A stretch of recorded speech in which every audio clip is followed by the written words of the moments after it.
कि जो लोग दिशा से भटकाना चाहते हैं विषयों को, वो आंदोलन की बात करते हैं लेकिन किसी समाधान की बात नहीं करते। एक सवाल प्रमुख रूप से उभर करके आया था कि क्या एमएसपी रहेगा, क्या मंडी रहेगी। जब सरकारी खरीद आज से शुरू हो गई है तो इसका मतलब क्या है, मंडी भी रहेगी और सरकारी खरीद भी रहेगी। केवल ये एक विषय आया था अभी तक जो एक बड़ा एक बिंदु था इस आंदोलन में, लेकिन और कोई ऐसा अभी तक कोई कंक्रीट इस प्रकार का सुझाव किसी भी किसान संगठन की तरफ से नहीं आया कि बेहतरी के लिए, किसान और व्यापारी और मंडी की बेहतरी के लिए और क्या किया जा सकता है।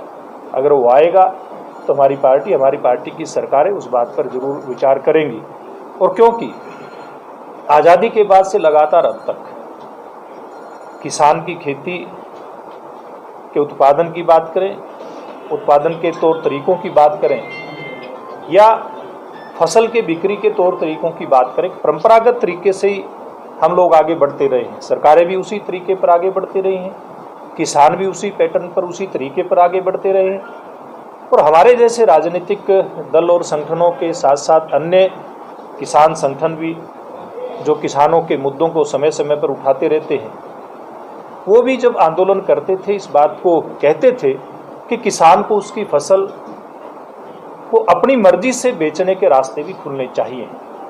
तो ये जो अध्यादेश बिल के रूप में आए हैं, इसने उस रास्ते को जो किसान संगठनों की मांग थी उसको खोलने का काम किया है। इसलिए इस सारे मुद्दे के ऊपर, सारे विषय के ऊपर विचार करते हुए मैं एक बार फिर आप सबके माध्यम से किसान संगठनों को, किसान भाइयों को आमंत्रित करूंगा कि सही प्लेटफार्म पर अपने जो सही सुझाव हैं या सही शिकायत है वो रखें। और हम विश्वास दिलाते हैं कि पूर्व में भी भारतीय जनता पार्टी और हमारी सरकारें किसान के साथ खड़ी रही हैं, क्योंकि किसान अन्नदाता है और भविष्य में भी हम उसके साथ खड़े रहेंगे। ये बात मैंने प्रमुख रूप से कहनी थी।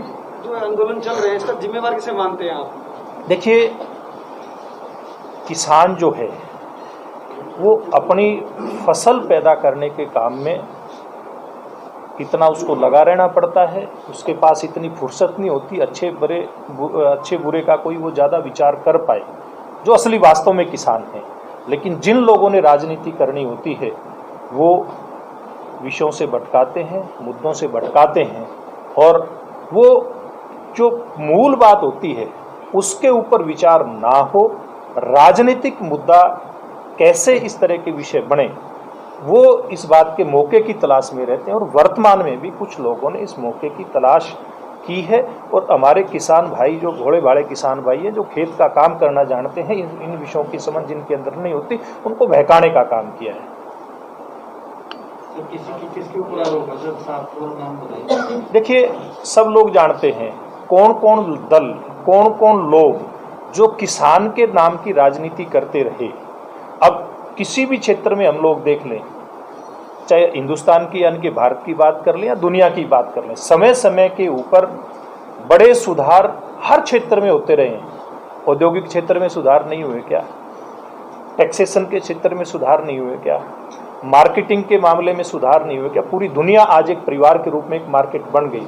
जो बात कभी हम कहते थे, हमारा विचार कहता था, भारतीय जनता पार्टी नहीं, ये हमारा जो मूल विचार है, हमारा सनातन विचार है, वसुधैव कुटुंबकम की हम बात करते थे।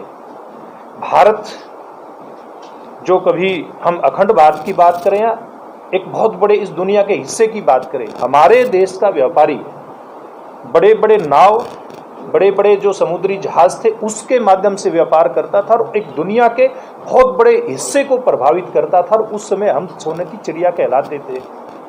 क्या उस प्रकार का जो मुक्त व्यवहार और उस व्यापार और उस प्रकार की व्यवस्था वर्तमान में नहीं मिलनी चाहिए क्या?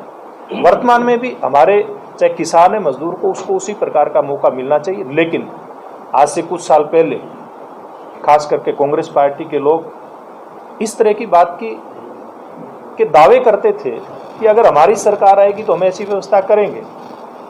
ये अच्छी बात, आप इस प्रकार की व्यवस्था करेंगे, लेकिन जनता ने जब आपको मौका नहीं दिया और भारतीय जनता पार्टी को जनता ने मौका दे दिया, और भारतीय जनता पार्टी की सरकार ने इस जो जरूरत है मौके की, इसको समझते हुए इस व्यवस्था को लागू करने का प्रयास किया, तो क्यों आप जाकर के किसानों को भड़काने का काम करते हैं? ये बहुत बड़ा गैर जिम्मेदाराना पूर्ण ये कदम है ऐसे लोगों का। और कल एक बहुत दुर्भाग्यपूर्ण घटना हुई, अगर वो सही है तो मैं मीडिया के माध्यम से कोट करना चाहूँगा आपके मार्फत से। एक सोशल मीडिया पर जो हमारा ये बॉर्डर है अम्बाड़ा के पास, इसका पंजाब और हरियाणा का शंभू बॉर्डर, वहाँ की एक कहीं सोशल मीडिया के किसी साथी की एक वो रिपोर्ट है, अगर वो सही है तो उसमें सेना की गाड़ी को वापस रास्ता बदल करके दूसरी लेन से जाना पड़ा, वहाँ पर भारत के विरोध में नारे लगे। अगर ये सही है तो, मैं दावा नहीं करता सी ये गलत है, लेकिन अगर ये सही है तो क्या एक भारतीय लोकतंत्र जिसमें अभिव्यक्ति की आज़ादी है, क्या हम अभिव्यक्ति की आज़ादी का इस प्रकार से नाजायज़ फ़ायदा उठाएंगे?